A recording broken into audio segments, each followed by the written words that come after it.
kapatid, ano siya, meron siyang deep spiritual meaning. So, sa mga bagay na nandun yan sa Biblia, yung mga sinasabi niya, na sa lahat ng, every time we speak the Word of God, andun talaga yung faith. No? Ang pananampalataya, ito yung nais ng Panginoon, na kung anumang goal natin this year, 2025, mayroon kayong sequence of preaching nung una about starting first with God. Yun ba yun? Starting the year with God. Kaya sabi doon sa Proverbs na ipagkatiwala sa Diyos ang lahat, no? Kaya siya magbigay ng katagumpayan. Then building a strong family. At yan ang nais ng Panginoon.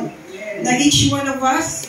So, mga kabataan, kung wala pa dito ang iyong parents, mga kapatid, God will use you. Amen. Na dinidesire, natutuwa ako dahil sa pamilya namin, una talaga nakikilala si Manoy Raul. Then lahat na kami hanggang doon sa aming mga aunties, mga relatives. Kasi ang salita ng Diyos, buhay at totoo. Amen. Kaya huwag kayong magsawa, mga kabataan, na madala ang iyong mga magulang, no? Then yung kay Brother Roger, committing to family devotion.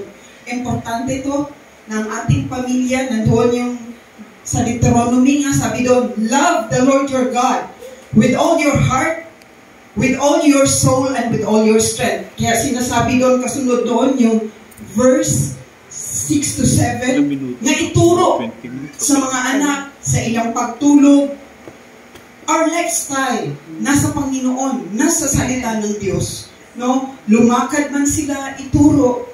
Hindi lang na tagapakinig tayo, kundi be doers of the Word of God. No? Walk your talk. Mas effective kung ang ating sinasabi talagang isa na sa buhay. No? Tandaan natin yung faith, hindi yan ang galing sa atin. Nung tinanggap natin ang Panginoon, naniwala tayo sa ginawa niya doon sa krus ng Kalbaryo. Kasama yun, ang Holy Spirit na magbigay sa atin ng power para makapamuhay tayo according to His Word. So, itong faith goals, i-desire natin kung paano natin din i-desire sa ating mga pag-aaral siguro, mga estudyante, matapos sa pag-aaral, no, sa mga magulang, mayroong mga goals sa buhay. So, sa atin bilang mga Kristiyano, mag-level up tayo sa ating faith kay God.